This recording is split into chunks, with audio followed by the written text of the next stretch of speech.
You are listening to The Vocal Technologist. Spoken tech for your ears. Imagine this scenario for a second. You want to double the valuation of your tech company. You do not build a revolutionary new product that solves global warming. You do not discover a new energy source. Right, you do something entirely different. Exactly. You simply build a platform that lets people bet on literally anything. I mean, I am talking sports, geopolitical events, whether it will rain in London tomorrow. You build the infrastructure for pure, unadulterated speculation, and boom, you are suddenly sitting on a $22 billion valuation. It sounds completely absurd when you frame it like that. It sounds completely absurd, yeah. But for a platform called chalky, that is entirely real. I am stepping right into my vocal technologist persona for you here, the tech-savvy mate who wants to help you understand these massive structural shifts without you having to wade through endless white papers. Which is exactly what we need, because the sheer scale of capital moving through that specific platform is just staggering. It is staggering. And our mission is to look under the hood of how artificial intelligence, wild speculation, and this really fragile concept of trust are completely rewiring how money moves globally. Because if you want to understand where the global economy is heading, you really have to follow where the friction is disappearing. Spot on. We are going to unpack everything from the explosion of prediction markets to crypto quietly putting on a suit and becoming boring traditional plumbing. And we will pull apart why the ultimate stress test for all of this financial architecture is an enormous global soccer tournament. Right now, the friction is vanishing from speculation faster than almost anywhere else, and it's creating massive distortions. Yeah, let us get straight into that prediction market explosion. Because chalky just raised $1 billion, hitting that $22 billion valuation we mentioned. They are generating roughly $1.5 billion in annualized revenue, mostly driven by people trading on sports and event outcomes. Which is a massive leap from where they started. Massive.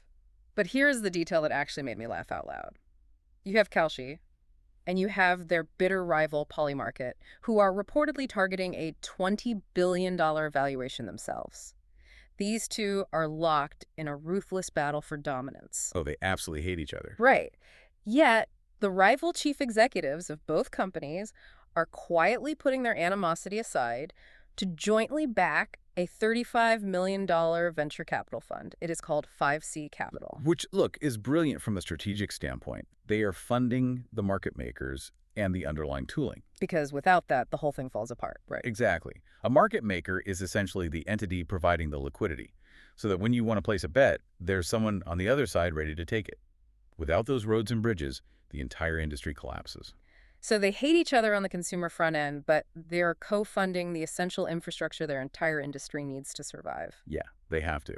The survival of their massive valuations depends completely on that underlying architecture functioning smoothly. So if artificial intelligence and fast capital are making speculation entirely frictionless, it sort of begs the question of what actually holds value anymore. It really does. Because if you are listening to this and you run a software business, you should be terrified of what artificial intelligence commoditization means for your margins. This brings us to a massive problem playing out in the broader financial markets right now, specifically in private credit. Yeah, the old thesis for lending money to technology companies is just actively breaking down. How it used to work. Well, for years, private credit funds absolutely loved lending to software as a service businesses. The logic was completely sound at the time. Software revenue was sticky, margins were incredibly strong. Right, because once a company installs it, they never want to leave. Exactly. If a hospital or a bank used your software, the cost and pain of ripping that code out to move to a competitor were so high that lenders felt totally secure. It was predictable and durable. But artificial intelligence is taking a sledgehammer to that entire model. With artificial intelligence writing code instantly, it is suddenly incredibly easy to replicate a competitor's feature set. You can just copy the whole thing. Right. Think of software features like cheap plastic toys. A factory can instantly clone that toy and flood the market. But the toy analogy misses a crucial layer here. It is not just that the toys are cheap to make now. It is that the consumer can no longer tell which toy is toxic. That is a great way to put it. When artificial intelligence can infinitely clone your software features, your technical advantage just evaporates. The only thing you can actually sell, the only defensible business moat left, is reliability. Trust becomes the ultimate compounding advantage. Companies like Zox and Lorikeet are winning in this new environment, not because they have the flashiest user interfaces. Right, the interface is almost irrelevant now. Yeah, they are winning because they are ruthlessly prioritizing accuracy and transparency. In regulated industries like finance or healthcare, if you cannot prove your artificial intelligence will not hallucinate or leak data, you have zero product. But hang on, because this is where my skepticism flares up big time. Okay, let us hear it. If trust is the only moat left, what happens when startups realize they can just automate the illusion of trust? Like, if I'm a shady founder, why would I do the hard work when I can just ask an algorithm to make me look trustworthy? Well, that systemic vulnerability is being exposed right now. Look at the massive scandal unfolding with a compliance startup called Delve. Oh, wow. What happened there? They're essentially accused of fabricating audit evidence. The investigative reports allege they were using pre-generated SOC2 reports and relying on non-independent rubber stamp auditors. Okay, for anyone unfamiliar, explain what a SOC2 report actually is, because it sounds like boring corporate jargon, but it is actually critical, right? It is entirely critical. A SOC2 report is essentially the gold standard security audit. It is the rigorous proof you hand to a corporate client that says, we are not going to leave your sensitive customer data completely unprotected on the open internet. Right, it is the permission slip to do business with big companies. Spot on. Hundreds of customers used Delve, believing they were fully compliant with frameworks like HIPAA, which governs healthcare data privacy, and GDPR, which protects consumer data in Europe. And what were they actually doing? Well, Delve's platform was reportedly using artificial intelligence to produce plausible-looking but entirely fabricated audit trails and fake security controls. Which is genuinely terrifying if you are a hospital trusting them with patient records. I mean, it is automating the exact thing that is supposed to require human verification. It proves that when you prioritize speed and automation in the compliance space, you destroy actual audit integrity. And look, it's not just reckless startups doing this. Wait, bigger companies are doing it too. Oh, absolutely. The Securities and Exchange Commission just slapped Ally Invest with a $500,000 fine. Wow. Yeah. They operate an automated robo-advisor product, and regulators found that this algorithm quietly steered about 30% of client portfolios into cash. Why on earth would an investment algorithm pull your money out of the market and just let it sit in cash? That defeats the whole purpose of investing. Because it directly benefited their affiliated banking units. Oh, of course it did. It is like hiring a real estate agent who keeps steering you toward houses they secretly own. Ally failed to clearly disclose that allocating client money into cash boosted their own internal revenue through interest and rebates. So it was a massive conflict of interest hiding behind the supposedly neutral mathematics of an automated financial tool. Precisely. The math was masking the greed. We trust the machine because we assume the machine does not have a hidden agenda. But the machine is built by a bank that desperately wants your yield. Right. The machine always works for whoever coded it. So if artificial intelligence is clearly struggling with compliance and basic fiduciary trust, let us look at where the tech giants are actually trying to deploy it successfully. The checkout aisle. We are seeing a massive strategic pivot here. OpenAI and Google are entirely reworking their early artificial intelligence commerce strategies. How so? Well, originally, the vision was that the artificial intelligence would handle the whole transaction natively. You would just tell the chatbot to buy you groceries and it would do it. But OpenAI is now abandoning native checkout entirely. Oh, interesting. So instead of taking the payment, they are focusing purely on product discovery and routing the actual transactions through merchant apps, mostly powered by Shopify. Yeah, and Google is doing something similar. They are upgrading to multi-item carts and real-time data integrations, but they're also stepping back from taking the final payment. Why step back from the actual money part? They've realized a harsh truth. Artificial intelligence is brilliant at being a high-intent discovery layer, but it is a legal and logistical nightmare at the final point of sale. Ah, liability. Exactly. If an artificial intelligence agent hallucinates a discount or accidentally buys a prohibited item, the liability falls on the tech company. Look, I find this perfectly self-deprecating for the tech industry. You have the most advanced neural networks on the planet. Systems that can write complex software architecture and pass the bar exam. Right, incredibly sophisticated systems. But they still cannot figure out how to confidently buy a pair of shoes without a human hitting the confirm button. Artificial intelligence is becoming the ultimate window shopper, while you and I still have to swipe the card. It is a great point, and it aligns perfectly with the broader move toward agentic commerce. Unpack agentic commerce for us because that term gets thrown around a lot. Agentic commerce means the artificial intelligence acts as your agent to do the heavy lifting of searching, comparing, and compiling options.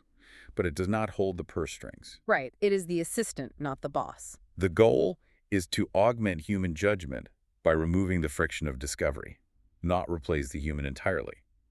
You see the exact same philosophy in what Mastercard is building right now. What are they building? They are launching an artificial intelligence virtual chief financial officer for small businesses. A virtual CFO.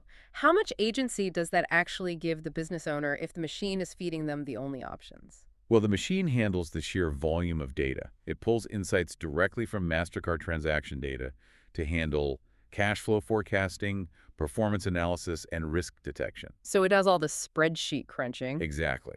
It tells you, based on historical patterns, you will not make payroll in 3 weeks unless you cut expenses.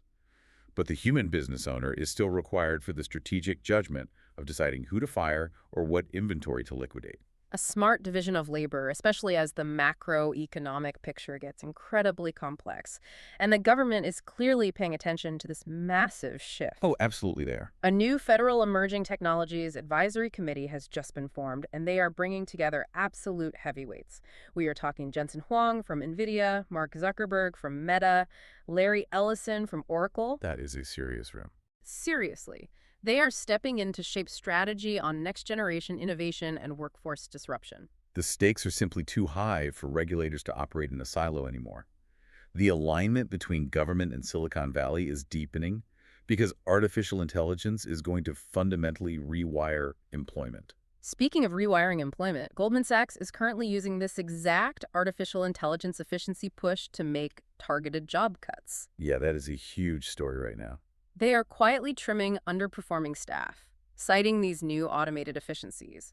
Meanwhile, their second-in-command, John Waldron, just pulled in $38 million in compensation. Which entirely outpaces several major bank chief executives. Right. The efficiency is certainly paying off handsomely for the people at the very top. The tension between automated efficiency, wiping out the middle class of corporate workers while concentrating wealth at the executive level is going to be the defining theme of the next decade of finance. Which is, yeah, exactly as terrifying as it sounds. So if artificial intelligence is becoming the brain for these massive commercial transactions, it needs a nervous system that can settle payments instantly without human intervention. It needs the rails to run on. Exactly. And that is where crypto finally steps out of its speculative phase and actually becomes useful plumbing. Crypto has entirely stopped trying to overthrow the traditional financial system. It has put on a corporate suit, and it is merging with the banks. You just have to look at the sheer volume to see that. Stablecoin transaction volume has completely doubled to $1.78 trillion. Let us clarify stablecoins for anyone who tunes out when they hear crypto jargon. These are digital currencies pegged directly to the US dollar. Right, meaning they do not have the wild, terrifying volatility of Bitcoin. Exactly. One token equals $1. Yes, and that stability means it is no longer a niche tool for crypto traders.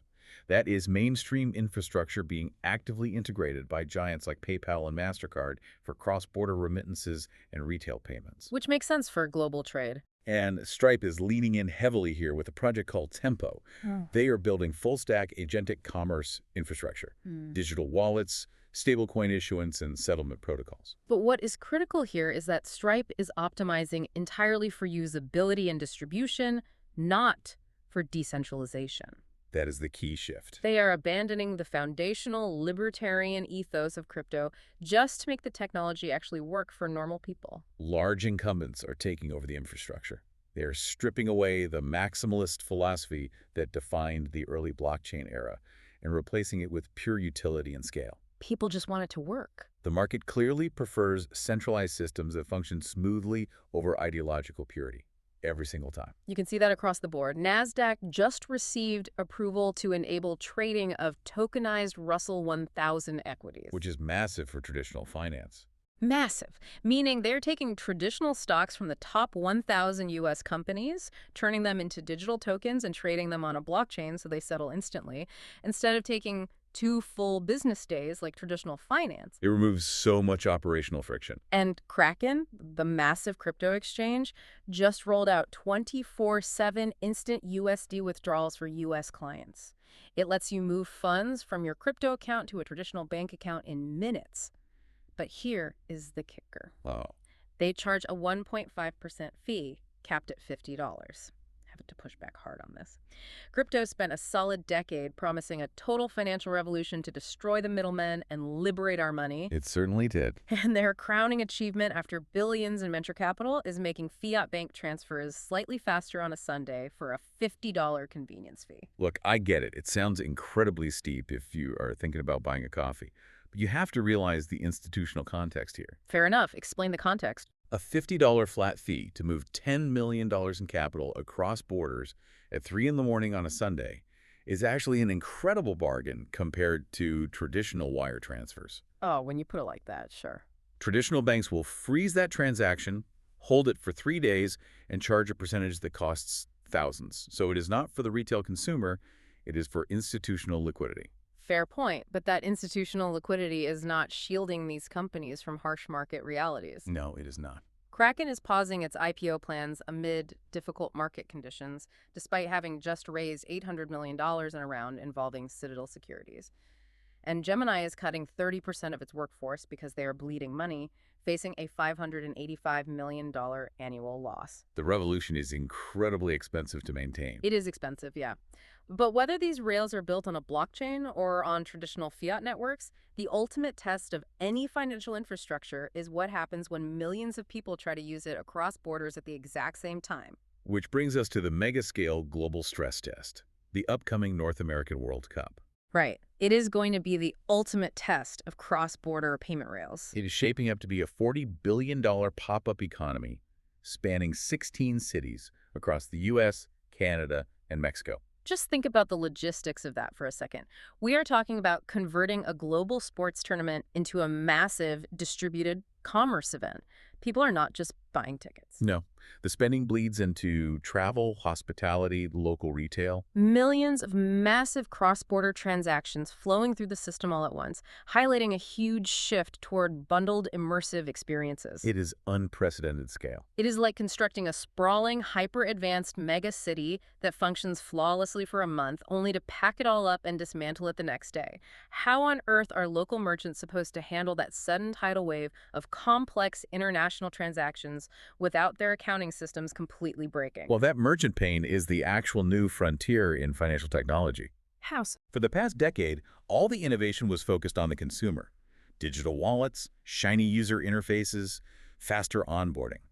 But the innovation focus has completely shifted away from consumer apps. Toward what? Toward fixing the daily operational realities for businesses trying to survive these massive pop-up economies. Solving the back-end friction is where the real money is made. Just look at Revolut. Their numbers are staggering. They just hit £4.5 billion in revenue with 38% margins. It is wild growth. They have completely graduated from being a quirky challenger brand into a highly scaled, compounding global bank. And the reason they are compounding so aggressively is their back-end currency conversion engine. A local hotel operator does not need another shiny consumer payment app. Right, they have enough apps. Exactly. Yeah. They need Revolut's banking platform to handle real-time multi-currency processing without bleeding their profit margin to legacy middlemen. And they're not the only ones moving aggressively to solve this fragmentation. PayPal is currently expanding Venmo internationally to 90 countries. They want to solve that peer-to-peer friction across borders. And JP Morgan is bringing its incredibly mature U.S. virtual B2B card model over to Europe, partnering with Mastercard to tackle highly complex sectors like travel. Let us explain those B2B virtual cards because it is vital to understand this. Yeah, please do. These are single-use digital credit cards generated instantly to pay international vendors. So a travel agency can automatically generate a unique virtual card to pay a specific hotel in Paris, and the reconciliation happens instantly. Which is exactly what a merchant needs when a global event like the World Cup lands on their doorstep. Solving that back-end operational friction is proving to be infinitely more lucrative than trying to acquire retail consumers. Which perfectly sets up the massive contrast we're seeing in how the global consumer is actually faring right now. It is a really stark contrast. Because as all these tech giants and legacy banks build out this incredible infrastructure, you are getting two very different reads on the economy. PayPal executives are openly stating they are feeling immense pressure. Yeah, they have been quite vocal about it. Their user base skews heavily toward middle and lower income consumers, and those segments are noticeably pulling back on spending. But Visa, on the other hand, reports highly consistent, incredibly resilient spending across their global network. It perfectly illustrates a stark K-shaped economy. Explain the mechanics of that K-shape for us. A K-shaped economy means the recovery or the growth diverges. The top line of the letter K goes up, representing the wealthy and large corporations who continue to accumulate assets and spend freely. Right, the Visa customers, essentially. Exactly.